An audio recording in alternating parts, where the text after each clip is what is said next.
Shores, talk to him real quick. Always been a real one, you can't recognize till you feel one. Good life, know I gotta grind, I can't steal one. Rainstorm, turn to clear skies, need a lot more. Rainbows, coming through my windows like a mop for. Bad chick, trying to show me love. I ain't drink water all day. What's going on, y'all? Hey, episode 9, we here, we rolling. This is the Always Climbing podcast. Episode 9 means we coming to the end of season 2. We go 10 episodes, right? So with that being said, we will be taking like a, what do you say, Joe? Like 3-week, 4-week break, and then we're going to be right back into it. Because season 1 to season 2, that transition took what?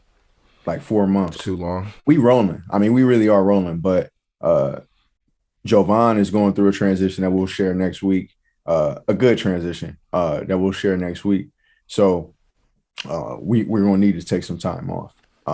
And then we're going to get right back into it with some more guests. We're going to have those pre-recorded, have them scheduled and stuff. So loving that. But this week, y'all, we got our own Ryan Shores, our Cuddy, man, our guy.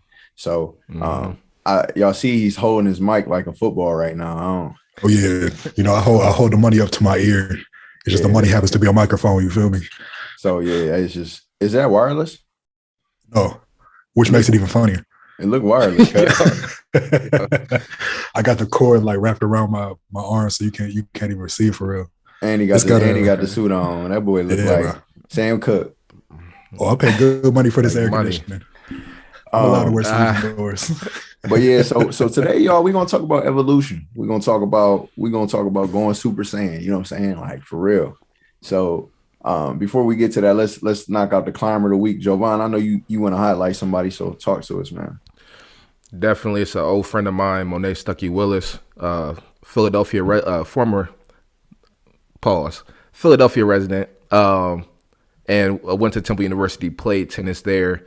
Was excellent there, and now she has the opportunity to be a coach at Drexel as assistant women's tennis coach. So shout out to her and all the things that she's doing. I know she's going to continue to do amazing things at Drexel and beyond. For sure. Shout out to her, man. That's dope. And that's what we like doing, man. Just giving them a quick little rose. If y'all notice somebody in y'all lives that y'all feel like is doing a good job in climbing, reaching, trying to get to the top, let us know so we can highlight them, okay? It's not just about us noticing people.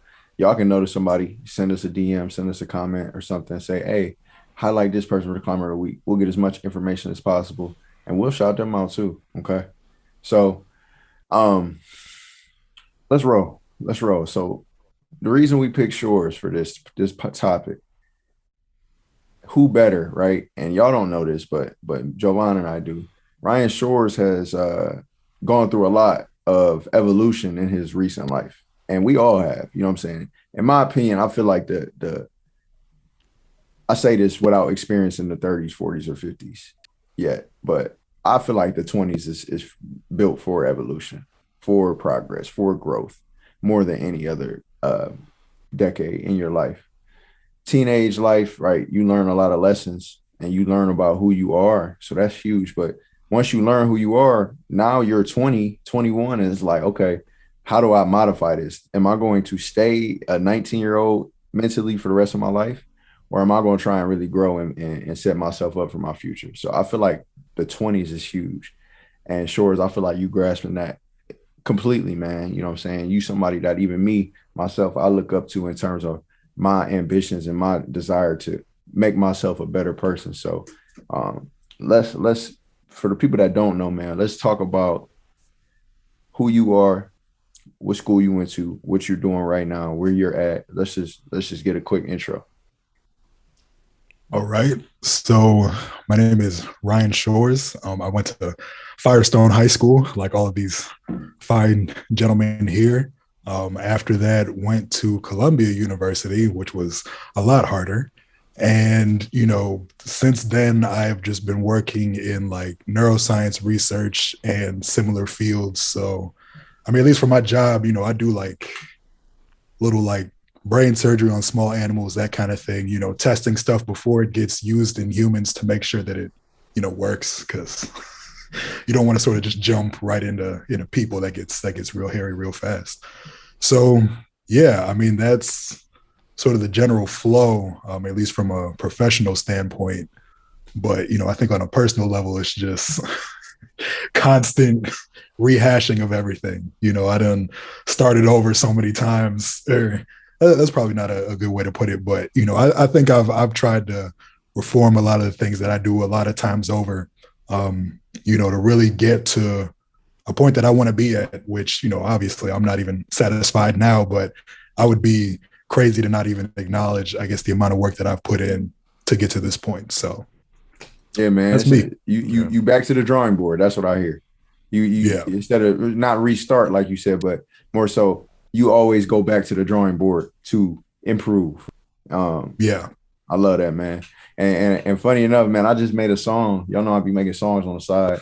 I just made a song. I don't even remember what I said before, but I said something like, I know y'all tired of all the things that Big Bro created, but that's cool because if 10-year-old me saw me right now, he'd be proud and he'd say we made it. So I just thought about that when you said constant evolution, constantly trying to get better. You know what I'm saying? And you said looking back at how far you've come is definitely something to think about because I'm doing the same thing. Like, shoot, 10-year-old me wouldn't believe, you know what I'm saying, some of the things that I've achieved, but that don't mean we get satisfied. We keep going, man. We keep going. Mm-hmm. So my first question, man, tell me about what 10-year-old Ryan Shores would have said to 18-year-old Ryan. Like, you know what I'm saying? Like, what did you want to be? When you saw yourself, when you was 10 years old, what did you say? Oh, when I'm done with high school, I'm hoping this happens. So my big thing, I think, in all phases of my life, ever since I was even that young, has always been I operate in terms of looking a decade ahead, like always. So, it was around 10, 11 to where they had somebody come to our middle school, right? And so they were talking about college. And so they dropped a number about what that tuition was looking like. And 10-year-old me, I was like, I did the math real quick and I'm like, I don't have that, right? We don't have that. I don't even know where you get that much money, start talking all these zeros and it's like that's expensive, right?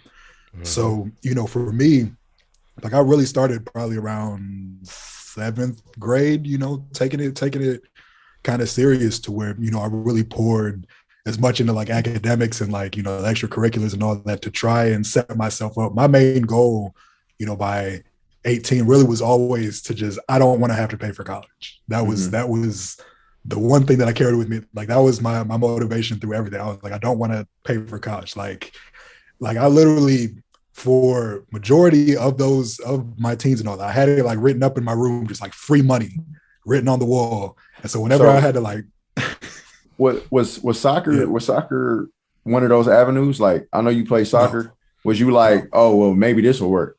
No, because that's what I mean. Because other kids had that goal though. Other kids, right. There's some kids that aren't that good at football, right?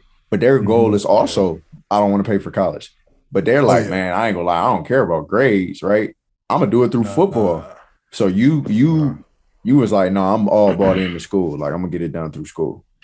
Yeah, I think the big thing for me is like I was very aware that like, I'm not good enough at soccer to make a living off of that. You got to be built real different. And like I did it for fun because like this is an enjoyable thing, but like to me it was never something I wanted to make money off of, right? At least at that level. I think just in terms of my life in general, I have things that I sort of section off as this is something that could be for making money potentially. And like, these are things that sort of exist for me. It's the same way I handle like music, right? I've been musical my whole life, but I never wanted to make money off of that because to me, at least, if I have to make money off of it, I have to worry about people liking it. And that sort of impacts what I can do with it. So, I have stuff that I segment off to the side versus things that I want to actually turn into something that can make me money to where if it gets ruined a little bit, that's fine. So I think my philosophy on that kind of stuff is a little, abnormal compared to, most people. But yeah, soccer wasn't, I wasn't trying, I wanted it to do it, A, because it was fun and B, because, I think in terms of going to college, they really look for people that are well-rounded, right? if you go and like you're just good at football and like nothing else, you're kind of setting yourself up. Or in the same sense, if you go and you're just good at academics, you're also setting yourself up, right?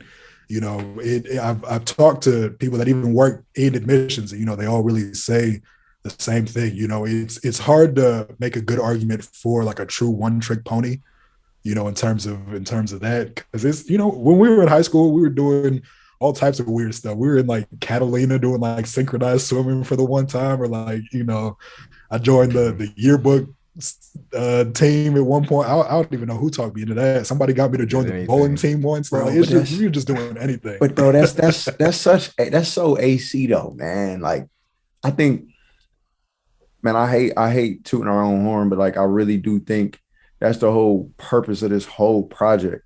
Like not the podcast. I'm talking about the project, the Always Climbing project. Like that's what we always were about. Like I don't know why, I can't explain it. Like, but we still are the same way. Like, why are we so passionate about getting out of our comfort zone, doing things to be as involved as possible, right?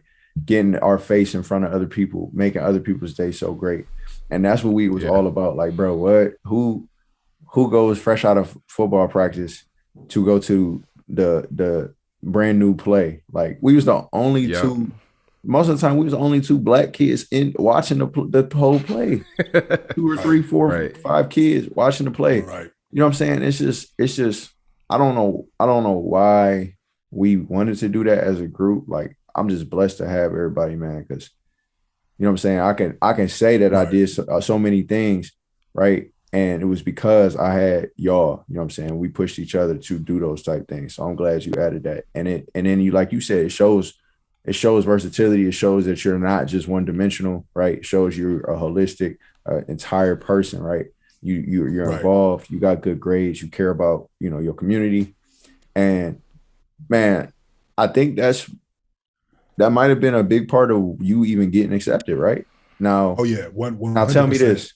This is a rumor. I don't remember who told me this. I know it wasn't Jovan, so I ain't putting Jovan on the spot. It was somebody from AC. We was talking about you, Shores, one random time. And it was like, yeah, Shores was the only person to go to an Ivy League from our class. Is that true? Yeah. Y'all hear that, man? Hey, man, dude. Like, what? For sure. All these people in IB, you know what I'm saying? Like, too. And that's great to them. Great to them. They obviously had a lot of scholarships. They went to the University of Akron. I know a lot of them that did from IB. And it's great. You know what I'm saying? That's great. But like, man, we got this dude right here on the podcast, one of one, right, to go to the Ivy League from our class. That's just, bro, that's crazy. But it's because you know what I'm saying? I'm gonna just say it. It's because you was AC. You know what I'm saying? I mean, I 100% think that the reason AC worked is because we were all so different. Like even myself, I wasn't on the football team, but I was at the football team's workouts, like because y'all would drag me out to go do like workouts with y'all, and I'm like, I don't even play football. You're like, nah, come lift, come do whatever. So we in the, we in this dirty weight room just doing all the. I love that room. Don't get me wrong, but it's like, it's like, why am I here, right? Or in the same sense, we started having more and more classes together. I'm like, hey, let's go hit these books. You're like, nah, man, I'm trying to go to Mr. Zub's, and it's like, nah, come hit these books. To where, you fast forward years later now, y'all got like graduate degrees. I do like martial arts for fun. Like that whole thing about being well-rounded sort of extends, further and further like into your actual life. I think at the beginning, it might start off as like, resume padding, for lack of a better word, but you do it long enough and it just sort of becomes, I think, internalized a lot more than you might expect. So I was always super grateful for that type of thing, because it served me very well, in my lifetime too. Exposure to like a whole bunch of different kinds of things, because to me, I often think it's kind of one of the things that winds up being kind of dangerous is like when you have like that friend group, but like everybody's the exact same. Like, you ever see a group of like friends outside, like they all just look the same too, like as dress if the same, act the same, same fit, same hair color, like they wearing the same outfit almost, like. Absolutely. That's the interesting part about us. Like, we all came from different parts of Akron. Like, of course, me and Bryce were right in the corner, but like we were really like all different people, and we just came together. It was like, yo, let's be great together. and we just challenged ourselves. And a part of that was just us being very competitive, and wanting to like pad. I thought about it all the time, like my resume, like, I gotta do this, this, and this. I know Bryce, AB did the same thing. It's very rare you get a group like that at one time, especially carrying over into your life after college. Because college, man, is you can lose a lot of friends throughout the way, and it's crazy how people kind of open up themselves and get around different people, and I guess show who they really are.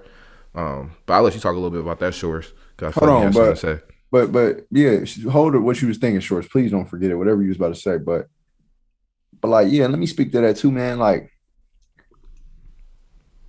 I can't tell you how many times I've seen people make their best friends in college, and I cannot disagree with them more for my personal life, right? Man, I made some brothers. Same. I'm talking about some brothers on Toledo, man. Shakeef was just on the episode last week. They're my dogs. I'm talking about anything they need, I got them. We went through way too much, way too many good times, good memories. But everything that I had with them, that wasn't my first time experiencing it, right? You got a dude from Florida. Right. I never would have even imagined somebody from Florida, or like my boy Brandon Heidecker, Chandler Cotterman, right? Cam Bell, them was my old roommates from completely different places from Akron, like Anna, Ohio. It's like, they said it's like 5 blocks. True story. Like, that's where he's from.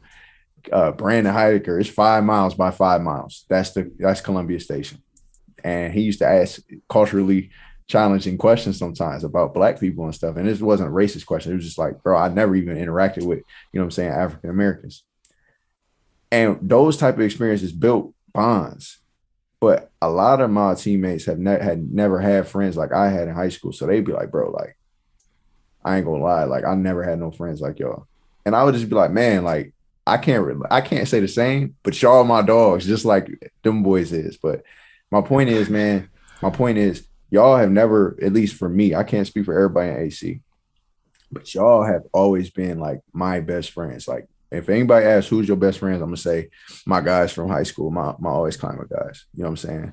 And I feel like sometimes I'll just compare it, to LeBron. Like, y'all know LeBron got his guys. His guys is his guys. He's still going on vacations with Carmelo, with D-Wade. Them is his boys too. But you know who his guys is, and it's them boys from St. V. So right. I'll let you go ahead, Shores, but let's just talk about Columbia, like your perspective with friends and how you kind of operated as the one of one from Firestone. All right. So if I had to describe Columbia in one word, hard. Just very, very, just extremely difficult. Like, it's not even not kind of hard, not kind of difficult. Like, it was the hardest thing I've ever put myself through, and I'm still like, why did I sign up for this willingly? I mean, it was kind of like if you were watching a movie and they made a movie about like a college, and so like to make the movie interesting, they had to like throw in like little things in the plot to happen. Like, it was like that, right? It's just everything was just so incredibly difficult. Like, things that could have been easy were just made intentionally more difficult to prove a point. I think New York is a very much a trial by fire type of place to begin with, and they really leaned into it. And so, yeah, I mean, all 4 years were just, constantly pushing myself, trying to, do as well as I could. Just given my background, I didn't like come from significant wealth or anything like that either. So it sort of put me in a interesting position, compared to a lot of like my peers and all of that. Like, I worked all 4 years, I was in college. Mm-hmm. But, one of the nice things about that was that, when I basically got there, I was like, okay, I need to go find a job, something that'll pay me some money. But I was like, if I get a job, I don't want to just go work at, some random place down the street. I was like, I want to do something that'll like benefit me long term. So, I got a job in a laboratory like by my second semester, like the first year. Like, it just nobody's thinking like that. Nobody's thinking like that. Well, it's one of the things I've always tried to do is like what I call like hybridization, right? I try to group things together, right? To where if I have like my list of priorities and like things that I'm trying to accomplish, like any action or something that I do has to cross at least two things off the list at the same time, right? So I move like that. So if I'm like, okay, I need money and I need experience in my field, I'm gonna get a job in my field, like, as the part, like it's that type of logic to where I'm always trying to overlap, my objectives and that kind of thing. That's just something I really carry with me. So, it was nice, now obviously I overdid it to a bit. I think I went a little too far. I was averaging like, 20, 21 credit hours, still working like full on part-time. I mean, it was bad. But, I learned a lot in the process. I've seen what, doing too much looks like, right? When I have to plan my days out, so specifically like the walk from my building to a class, I have to finish a problem set for another class and like, time everything up. I mean, like it was literally using like 100% of my day. It's the only way to get everything done. Mhm. That type of mentality to where, it's really helpful at the very least, you start to realize like how long a day actually is. Like there are lots of hours in a day. It seems like they can blow by, if you're not really doing something. But it's like, if you had to do something terrible all day, it drags on. You start to get an appreciation for how much time you would like really have. When you're I don't know, cooking breakfast in the morning, like what are you actually doing? Like your ears aren't doing nothing, play something in the background. That's more time you get. Or like, you're doing something meaningful. Like you can always sort of like overlap things and find you can squeeze a bit more out of the day, like even when you're already operating at like 1,000%. So, I was grateful for that side of it. Cause I mean, it really was just like an incredibly difficult thing. We get to graduation, everyone's like, oh, these years flew by so fast. I was like, this is the longest 4 years of my life. I felt every second like it. No part of it blew by. I mean, I got stories for days. So it's just it was a thing. But I did feel incredibly proud. That I was able to make it through because you see, when you're there, you see people give up. We have a final in organic chemistry, and like a girl just closes the book and starts crying, like Oh they my give up, God. or like it's that. But the stuff they would ask for is that unrealistic sometimes. I mean, it really is like make or break in some things. It's just That low key it. remind me of like one of the first episodes of Naruto, like when they was going through whatever that training was or whatever that test. Yeah, And then it also reminds me of like Squid Game. That's how you got to sound in low key. She just closed the book man, and did it. I'm done. She threw in the towel. Y'all can keep man. it.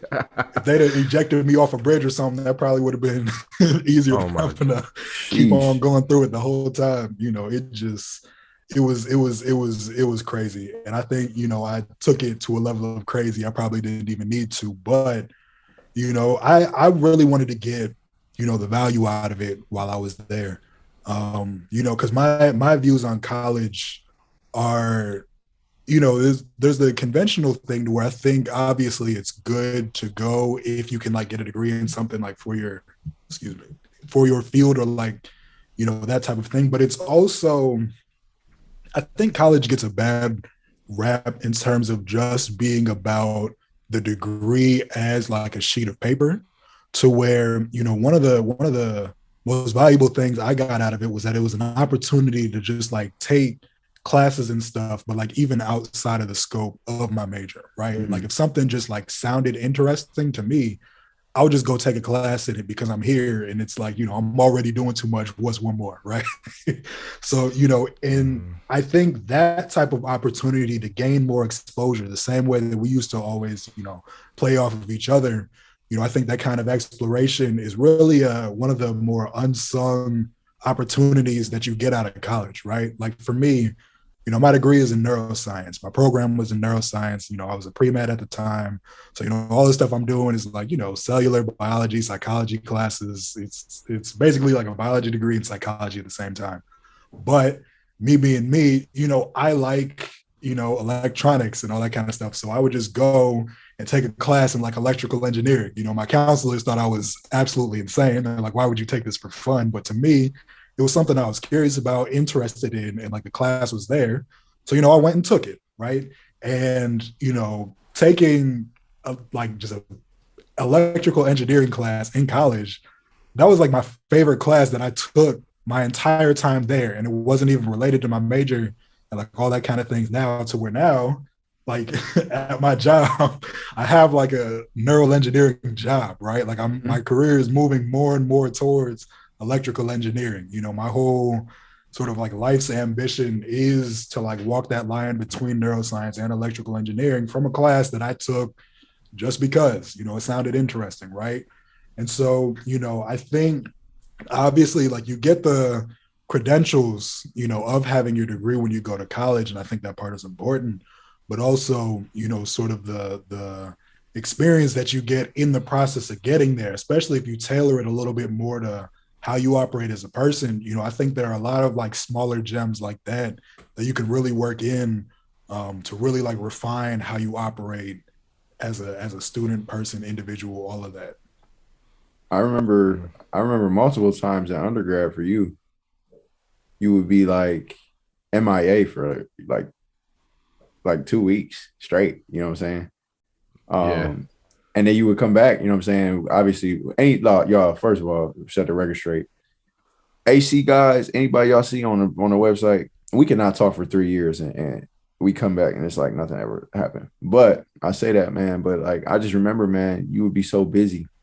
So I made a lot of friends in undergrad, not as many in grad school, but I made a lot in undergrad outside of AC. I know, like Trent joined a frat. A lot of guys made a lot of friends. My question to you is, did you make a lot of friends? Because I honestly don't know. I've never asked you that. At Columbia specifically. Right. So the social part of it, I think, was a lot harder for me, not even necessarily based on the setup of the school, but more so how I am like as a person. Like it just, I had so much going on and all of that. But at the same time, I met like some pretty quality people, when I was there, whether it was, working together on, school projects and that kind of stuff, or just, like chopping it up and that kind of thing. Like there's always that nuance in there. Did I make connections that I think approach sort of like how we operate in the AC? Not really, to be completely honest. Mm-hmm. It was definitely far more transient in that sense. But at the same time, I definitely had, my road dogs, people that I like, chill with, hung out with, for different things and different stripes, different types, all that kind of thing. So it was more of like, I definitely had my opportunities to be social and all of that, but I completely, I think, fell short in that sense in a little bit. It like, I think there was a lot of difference in like background and all of that between, myself and a lot of my peers and that, coming from, an irrelevant city in the middle of nowhere, small names, no one knows what Firestone High School is, people got track suits of like, their prestigious like high school that they went to. It's schools I didn't even know existed until I went there and I see people wearing all this gear and, hyping it up. Cause I will say, it was kind of hard at some point just because of the type of people. Like when you go up to someone and they introduce themselves to you, and in their introduction, they tell you their ACT score, it kind of just like sets a weird tone for like the type of really. Yes, like this wasn't even like a few time type of occurrence. This was just like a common like people just riff it off without you asking, like that type. I mean, of like the identification code. Like yeah. I imagine that's like somebody saying how many followers they got the first time you introduce yourself. That would be weird, but ACT. Yeah. So I spent a lot of days just sort of looking at people with some like, oh, okay, I see where this is going. So it did take a while to sort of cut through that a bit, but as I started to, engage with more like the student groups and that kind of thing, you find like the cool people that, they at least even, you're not going to find people that are like, necessarily perfect in that regard. It's none of us are. I'm sure we all have, our complaints even within our circle and all that. But, you find people that you can sort of operate with for certain things, at certain times. And I think that really helps to fill out a good part of the experience. Mm-hmm. But yeah, it was definitely like a different thing, when I'm taking like 8 classes at once and working a job, and people are like, hey, you want to go buy like $300 in drinks at this bar? It's like that, like I don't even have $300 to spend out on one Friday. Like, that's crazy to me. But it just, so the dynamic's a little different. But overall, I went, sort of with the purpose to get in, get as much value out of being there as I could, and then take that with me when I left, right? And it gave me plenty of opportunity to grow. I did a lot of growing, just in terms of like a personal level, mental level, emotional level, because it's been a long a long road. Let's talk about it, man. I mean, I look at it like even me, you know what I'm saying? All of us we've all grown for the better. I look at it like the hyperbolic chamber, right? You go in the hyperbolic for a little bit, you come out even better. And then I also look at it like, y'all got to follow me because it might not make sense, but it's just in my head. When I think about a Super Saiyan,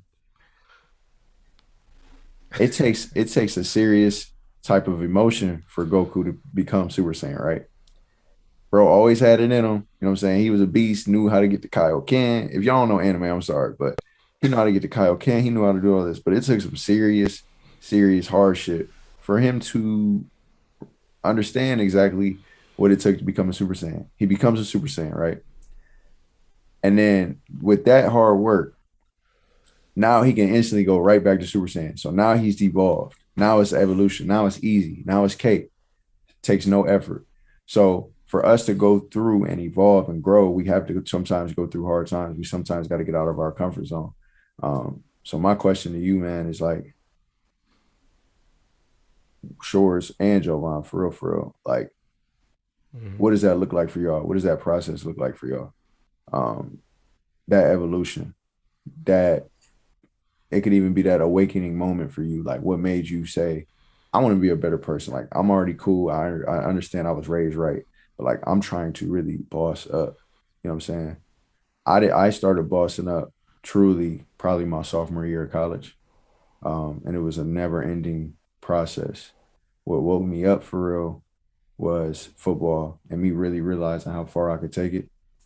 And once I realized how far I could take it, and I had the right mentors in front of me, I really started writing down my dreams, my goals, my visions, my plan, my nutrition, right? How I was going to get stronger, taking my grades a lot more serious, seeing exactly what career I wanted to chase, which was counseling, right? Visioning myself, searching for the right wife, right?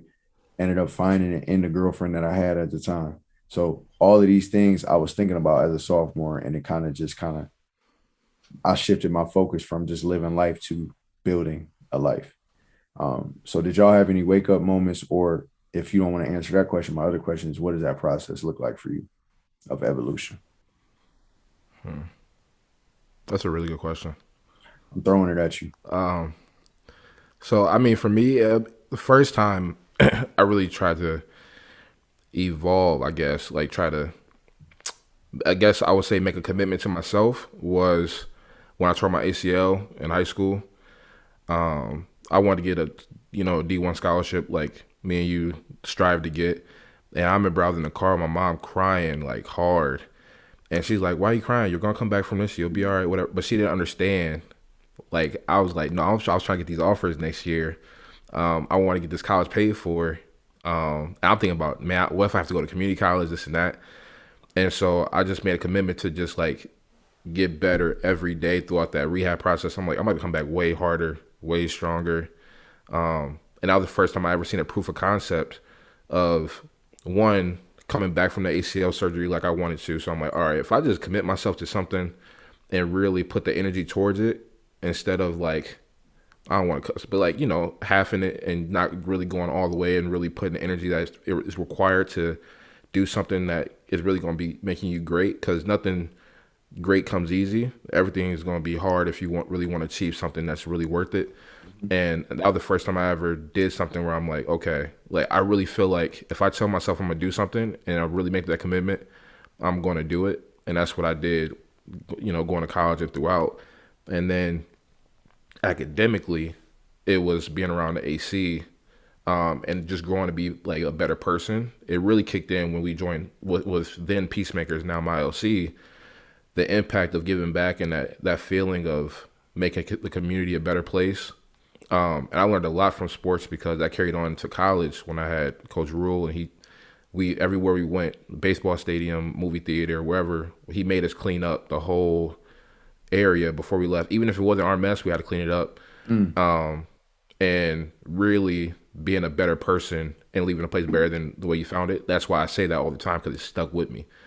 So that was the first time I ever had to, and that whole freshman year was a hard process because I never got coached like that. We didn't have an O-line coach for like 2 years at Firestone. And so that was the first time I ever had coaching where like I mentally almost broke down and wanted to quit. Like I had people passing away my sophomore year. And it was a really hard year. I had sprained my MCL that year. I was like, yo, I'm about to be out of here. And again, I'm good. The reason why I didn't quit was because I'm like, yo, you're going to have to pay for college if you quit. So you might want to stick with it. And I stuck with it and, really grinded it out. But that was like a hard time and a hard moment where mentally that was like the lowest I've been since, of course, this year when my grandparents passed away. And now I'm stronger from that experience. But, yeah. Life is a healing process, brother. For real. Yeah. I forget who said that, but that's a real quick little gem. I like that. No, man. Just speaking on your ACL, that first wake up call, man. I say it all the time to you, y'all. Me and Jovan was like this with everything. We still are, obviously, and we were, but man, I'm sitting here playing football. I'm BSing in the weight room and stuff, man. Y'all, Jovan came back crazy. Was quiet. You know what I'm saying? He was quiet. I don't know what he was thinking about. I'm checking on him and stuff, but like I don't know what's going through his head. All I know is I'm going out there, I'm going hard, and I'm getting beat heavy on the field. All right, hold on. My dog's scratching the door. So good.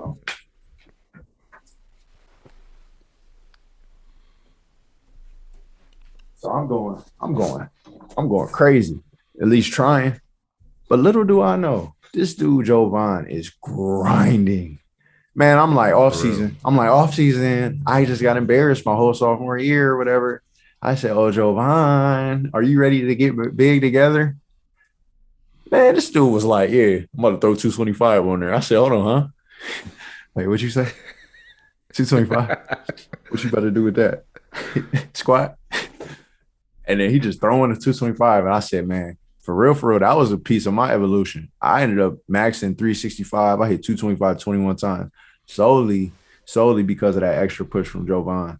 Just chasing him. For real. Just chasing you, Joe. You know what I'm saying? So yeah, that's just a quick little story. But man, Shores, let's hear from you real quick. About your hyperbolic experience. And if I'm being honest, my whole life has been a hyperbolic experience. Like it's not even like it. I'm gonna put it to you like this. When I was like 10 years old, bro, I was pathetic. When I was about 15, I was still pathetic, bro. Like even at 20, bro, I was still pathetic. Like it's been a long. What does pathetic mean to you though? Because others may think that you weren't pathetic. Like, you know what I'm saying? And that's the thing. From my end, when I met you, I was like, yo, Ryan Shores is my he's tough. I've had so much stuff I've had to work on through the years. Yeah. And I mean, even I guess taking a step back, before even going down that road, like I think in terms of what even made me think about it was like, what a lot of people don't really know is I learned a lot from like my grandfather at a young age. To where like, it wasn't even, he taught me a lot. I don't even know if he realized he taught me as much as he did, before he passed and all that, but one of the things that really sticks with me the most is that, you know, he smoked for like a long time, you know, well before I was born, you know, all that kind of thing, just all throughout it. And, you know, there came a point to where, you know, he just sort of like decided like he was done with that, you know, the impact it was having on his health. And he was just like, you know, I'm not smoking anymore. Right. And so when I say like he quit, like he just quit, like just this is where this ends. Right. And it, you know, in my head when because I was such a young kid, you know, I had seen, you know, on TV all the little like, you know, how hard it is to quit smoking. You know, if you need help, we can go through all these things, all the alternative methods and all that. So in my head, I was like, isn't this supposed to be like super difficult? But, you know, and I'm sure he had, you know, whatever he had to do like behind the scenes. But as far as like I could see and was concerned, he basically just said, this is the end of this and just stop. Right. Mm-hmm. And so, you know, what that always like, you know, put in my head is that, you know, at the very least, I can just decide to do something and make that decision for myself and then just go from there. Right. And so, you know, as I look, you know, over my life and all the past and all that type of stuff, you know, I've always had, you know, things that I found in myself that I'm like, I got to get rid of this. I got to get rid of that. This has been holding me back. This is bad. You know, it's, when I say like a constant state of growth, you know, I think for me, the big thing is that I'm constantly sort of taking that look at myself. Right. You know, I think the ability to really be honest with yourself at times is like a very underrated trait. I think that's sort of the starting point of a lot of growth, simply because it, you know, if I can look at myself and be like, okay, I'm messing up here, like I need to do something about this, that's when I get to start actually doing something about it. Right. Mm-hmm. And so, you know, it creates, I guess, a very different dynamic, you know, when you can sort of look at things that way. You know, because I find there are a lot of people to where, you know, accountability can be sort of like a weird thing to engage with, right? You know, something happens and they're like, oh, it's, you know, the universe's fault, the government's fault, my parents' fault, you know, the man's fault, you know, always trying to find something, you know, outside of like themselves that they can put it on so that it doesn't really degrade their character, which again, I fully understand. You know, I've taken more than enough psychology to get it, you know, and I'm a human being. I get it even on a personal level.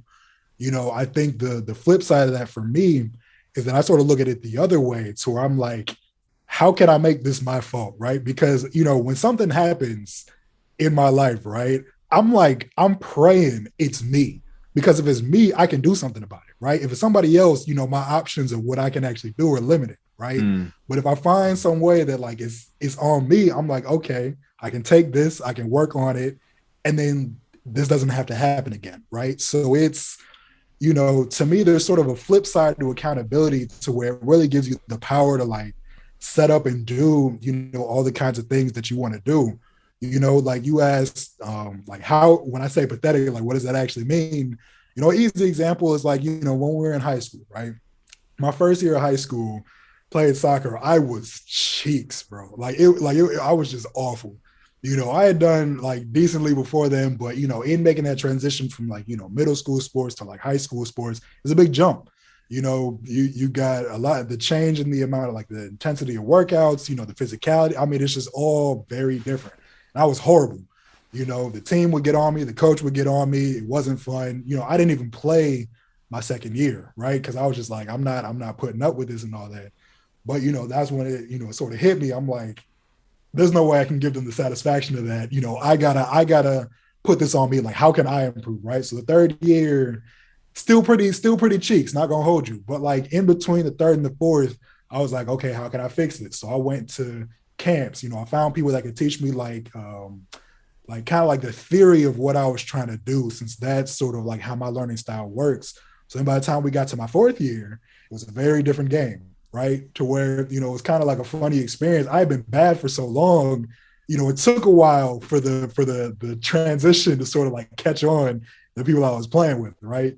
You know, we went for like a decent amount of time, and it wasn't even until they had to let me play in like a really important time to where they were like, wait a, like, where did this come from, right? And then it sort of like transitions from there, you know, and it's just, it's been a series of like me identifying flaws in myself and just being like, okay, I gotta take my pride and the ego out of it and just say like, I'm messing up here. So like, am I willing to do something to fix it? Right. And sort of that logic, I've just rinsed and repeated in so many situations, in my life that it's becoming something of a pattern, right? Whether it's, realizing on account of like, how I grew up, I grew up in, how a lot of people grow up, one parent, I got my mom and my sister, love them both to death. But, in growing up in an environment like that, it took me a while to see how those types of things like are going to impact me and trying to live my life, like as a young man, a grown man, et cetera, coming from that type of background, there's understanding where I am at in life, and then also understanding, I guess, the impact that like things have had on me, and even the people that I trust, what biases impact them. Like really trying to just decode all of these things that feed into my life, seeing what of them I can really take accountability for, because the things that you acknowledge, you can do something about, right? Mm-hmm. And that's really my sort of like core guiding philosophy, right? Now, I mean, this is a difficult world we live in. So, you don't want to be like self-deprecating and all that to where it's like, everything's my fault, I'm terrible. It's I'm not saying become a Debbie Downer for lack of better wording, but, even if you have to sort of like, maintain your confidence with other people, at the very least, I think it's very important that you can be honest with yourself, because humility, you can be honest with you. Humility. Yeah. Even if you got to contain that humility to only being with you and yourself, I'll take that over nothing. But it's like, you really got to be able to look at yourself in like in an honest lens and take that with you. That's really what started like the whole, I guess, the version of the project that of, that's really what started that, was doing it, I think, with the most intention. But you look like you want to say something. What you got? I'm just thinking, man, like, of this never-ending process, and like how you used to say you claim to be, a very average athlete, but we know that you're an athletic person. So you try a whole new form of athletics, right? A whole new form of fitness and functionality, and you get into that martial arts. When did you start that? And talk about that experience, how it's been for you. Because my Cuddy is the next Jet Li at this point. No, you gonna boost me so hard you start accidentally scheduling fights for me. So hey guys, I can't fight. Don't gotta try me. It's all good. I have no hands. What? No license? No, I'm chilling off to the. You better stop playing. Man, Shores will piece y'all up in that suit. Y'all see that suit? He will piece you up in that suit and have you in a chokehold, tapping out. This man trying to schedule fights for me. But yeah, I would say it really started when I did, I guess, the most direct version of like this process that I've been describing. I had a point. It was like a little bit before I turned like 24 or something like that, to where I really just looked in the mirror and I was like, "Bro, what are you doing?" Right? Like I took, in general, I had been taking sort of like inventory, and as I find problems, root them out, work on them, that type of thing. But instead of doing them one at a time, I just sat down and just mapped out everything all at once, right? And so, in going through that, I was trying to overhaul, I guess, all of these like flaws and stuff that I found in like my own personality, how I carried myself, how I did things and all of that. So, I was like, I had been pretty like sedentary for a while in terms of, I would go to the gym, like a Planet Fitness or something just to, lift here and there. But it wasn't fun. I didn't enjoy that. It was a chore to just go lift weights and do nothing, right?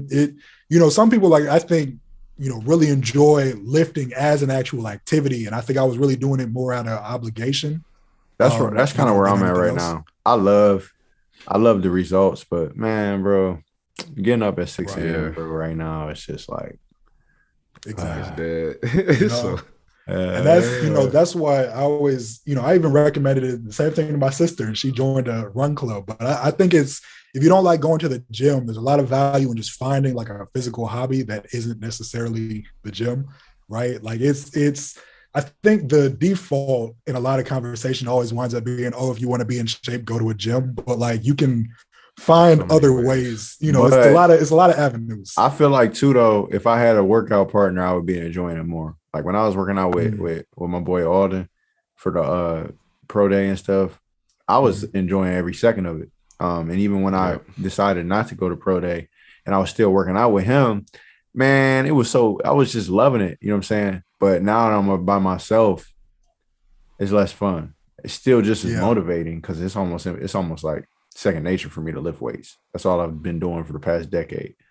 But it's not like I'm enjoying it. I need somebody to talk to, somebody to push me. Like that's fun. So go ahead. Right. I just had to say that. No, I get that. Like, I definitely think the social element of it is what makes doing those kinds of things, you know, so important. And, you know, so I was at that point where I was like, I gotta find something physical to do that's not going to the gym.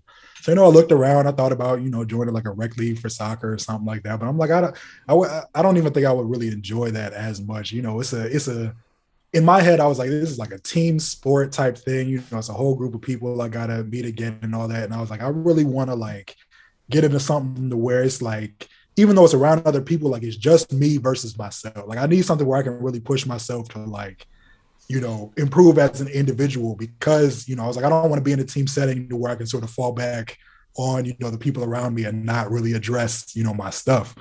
So, you know, I just started looking around and, you know, I typed martial arts into Google, you know, look through the hits and I'm like, okay, let's just try this place. And I just showed up to the gym where it was at. Sound like a movie. So, walk through the door. I'm here. You know, that's what I'm saying, man. I literally just showed up and I was like, okay, what do y'all do here? What's going on? I know nothing about martial arts, you know, this type of thing. And so, you know, they started going through it. You know, I started taking the class there, whatever. And so they would call out, you know, the moves that we got to do. They'd be like, jab, cross, hook, cross. And I'm like, I don't know what those are. Like, I don't even know what any of these moves or punches or things are. Like, I knew absolutely nothing about fighting, right? But again, you know, given everything you know, I wasn't like, I'm just going to sit here and do nothing. So, you know, I took it on myself. I'm like on YouTube, what is a jab? What is a cross? What is a hook, right? You know, look at everything up. So I'm like, oh, okay, I at least get the basics there. And so, you know, I kept going because at the very least it was fun, right? You know, even in working through it, you know, I was enjoying myself. You know, at the very beginning, I wasn't good. You know, when I think back, you know, because I can remember sort of how the form looked, I'm sure it looked real ugly, just in terms of me trying to, you know, do all of the, you know, posture was bad, feet bad, all that kind of stuff. But, you know, the instructors there, they'll be like, oh, you know, spread your feet out there, or like, you know, follow through here. And it's a lot of talented people that fight there, you know. Little shout out to like Anderson's martial arts. But it was a great gym full of really talented people to where, you know, if you were willing to put in the work, you could really learn a lot there. So, you know, I would go to the class, you know, work with them for like, class was like an hour. And I would stay for like another hour after, you know, the class was over and repeat everything we just did and do the entire curriculum that they taught on the bag over in the corner, like by myself. And I would do it every time that I went there. So where I was like going for at least, you know, 2 hours at least. And so, you know, it really just started like, you know, banging the fundamentals into my head, you know, to where it's like, okay, was able to start improving and all that, you know, got to the point to where, you know, I could spar people and like, you know, get a clean hit. You know, some people in there that were kind of crazy, but even then, you know, I got my one hit. I got my one hit in, and they're like, oh snap, he hit me, and then turned up. But you know, you start to see the improvement. You know, to where it was like nice. You know, they recognized, you know, what I was doing. At one point, you know, even skipped a belt. Like it was a really just like rewarding type of experience. And I found sort of like a physical activity that I just enjoyed doing, right? You know, it was fun. Like I like training. I like having something that I could just directly test the results on. Because at the end of the day, you know, if I go and I spar or fight someone otherwise, you know, like either I'm a winner or I'm a lose. Like it's either I'm getting punched in the face or I'm not getting punched in the face. You know, that's the same courtesy I extend to like the people I spar with. Like if I see something, I'm gonna punch you in the face. You know, that's just that, you know, keep the hands up because as soon as I see cheek, I'm going for it. But it's just, you know, that type of, I guess, mentality to where it's like, you know, I could really work on something, practice, and then like see results from it, I think was a really important part for me at that like phase in my life. You know, because I mean, I had just been going through it to where, you know, I've been taking a lot of L's at that point, man. You know, just a lot of stuff. So I was like, you know, I really need a win, but like, you know, it's not gonna come easily. And I think that's sort of like probably one of the hardest parts when you do this kind of thing. So you get sort of into this chain of losses, right? You know, in just life in general, you know, take an L here, take an L there, and the more L's you take, you know, the worse you feel, to where the more likely you are to take an L. And it's like, I really need to get a win, where you just sort of wind up in that downward spiral. You know, it takes you to a hard place to where, you know, trying to really get out of that funk and like, you know, get that first win back and start working towards something. Because So what's your thoughts on small victories? You think they're important? I definitely think so. Because I have the problem, right, to where as a person, I am very patient, right, for better or for worse, right, to where, you know, if I have to do something that's sort of like a large investment over a long time, like I'm just able to do it. I think it's a combination of like genetics and just my personality. AC. You know, I've sort of got that like in me. The problem with that is, right, to where if I take on something that's effectively a gamble, and that gamble takes a very long period of time, and after that long period of time, it does not go my way, it's like now I've just wasted all of this time, you know, energy, resources, that kind of thing. Speaking of that, man, speaking of gamble, man, GME, man, what's up? Man. Hey, yo. Hey. That's funny. Hey, I'm still. You still on the wave? Oh yeah, I'm in there too.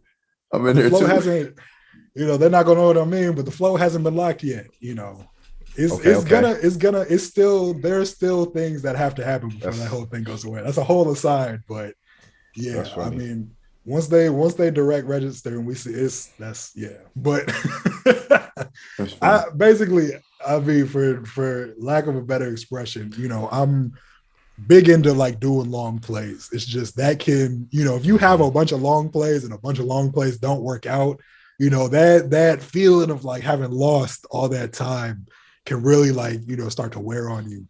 Mm-hmm. And I've seen that, you know, a lot in my life, just in trying to do, you know, things that might have been too grandiose, you know, not well enough thought through, you know, not structured good enough, which is why, you know, that having those smaller victories in there, you know, I think is always a good thing to have, right? You know, absolutely having the long plays in the background going, but, you know, at the same time, I try not to rely on those, because I think small victories are important, right? You know, it's because small victories sort of turn into what sort of the longer and larger victories are in that sense, right?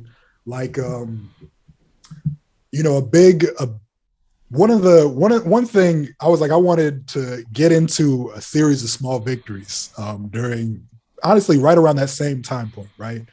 And so I was like, what could I do consistently just like to serve as a small victory, right? And so, you know, I picked the thing that I hated doing the most, which was push-ups. I cannot stand doing push-ups. I hate it just as an exercise. They're stupid. I don't get why it has to exist. And, you know, even when I was like a lot younger, like I couldn't do them for a long period of time. Like, I think it was more of a mental thing than a even like strength type of thing. Like, it was just more of a block there. So I was like, I'm going to do push-ups every day for like at least a year. Just like every single day I'm going to do it. It's going to be like the first thing I do when I wake up in the morning. And, you know, that's just how I'm going to operate, because I hate them so much. And so to do something I hate that much is the first thing I do when I get up, it just completely changes how I go about the rest of my day. And I mean, even when I started doing it, like it took everything I had to get to 7, bro. Like it, right. And it just, oh my goodness. Cause I cannot tell you how much I hate doing them things. Like, it's not a pleasant thing, but you know, in doing them long time, you know, 7 turned into 40. So it's just like, you make that transition to where it's like, and again, I still hate them. I still do them, but I still hate them. Like, it's just, it doesn't, people always like to say, you know, you got to get comfortable with being uncomfortable, but I don't really agree with that because like it never actually gets comfortable. Like this isn't fun all of a sudden. I still hate it. It's more so I have a tolerance for being uncomfortable, right? Like I don't enjoy this now. That. Like that's what my coaches. I know every football coach probably at some point has said, especially in the winter. They'd be like, "Yeah, let's get it in." But no, I appreciate that controllable, that difficult a part of that process is a huge part. You know what I mean? It's like when Divorce said, "Do something you love, do something you hate, and something you're good at." Yeah, pivotal to the routine. So absolutely. Now let's get to these 15-second takeaways from our guys.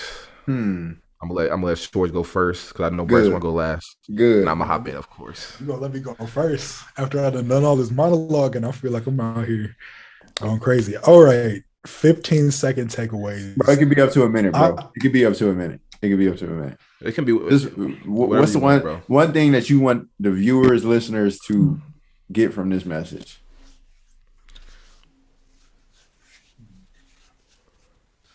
I'll go. I'll go. Oh, Think about it. Go for it. Because mine is kind of silly, but it's like I'm just stuck on this Super Saiyan. Like I'm just stuck on evolution. I love Naruto. I love Goku. I love those two specifically.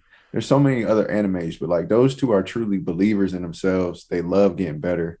Like Naruto is like young Naruto is like, I don't care what y'all say, I'm gonna be Hokage. They like, bro, can y'all please get this clown? He like, I don't care what you say. Always trying to get better, right? And then Goku is like literally the prime example of like humble, but also a freaking beast. He's a humble beast. And I say all of that because let's look at Super Saiyans. It took so much for Goku and Vegeta to become Super Saiyans, right? After all they went through. But once they became Super Saiyans, it was so much easier for their children to become Super Saiyan. It was like, oh, that's how you do it? I'm a Super Saiyan. But here's the thing. Evolution is always going to be better for your children, right? I don't have children, so I can't speak exactly on it. But from what I've seen, people that work really, really, really, really, really hard, their children are going to work really, really, really hard. And then their children are going to work really hard. And then their children are just going to work hard. And eventually those children will kind of lose that cycle and be spoiled. And they'll forget what hard work looks like. And then it restarts again. Right. So that never ending process to get better, the point is you can't ever get satisfied. Right. Like Goten and Trunks know how to be Super Saiyan so quick because it was easy for them.